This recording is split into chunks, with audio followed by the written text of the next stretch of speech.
Hello, everyone. Welcome to week three. Week three, we're going to talk a little bit about grammar, right? Some of the parts of speech that you might have forgot about from grade school, but there's something that we talk about at the beginning of this class.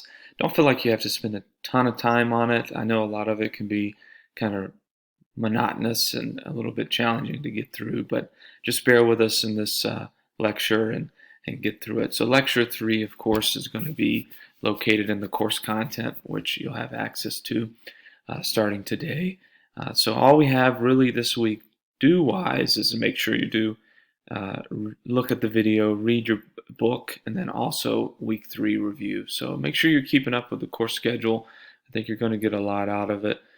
Furthermore, I think what people are doing from the perspective of the first 2 weeks looks really good. If you continue that, I'm really going to appreciate it. And I think you'll get a lot out of this class. Reach out if you have any questions.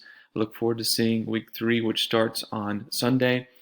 Make sure you finish everything related to week two. It's due on Sunday as well. So week three is not due technically until the 23rd. And week two, right, is due the 16th. So this video is a little bit early, but I hope that helps you. If you need anything from me, don't hesitate to reach out. Thanks so much.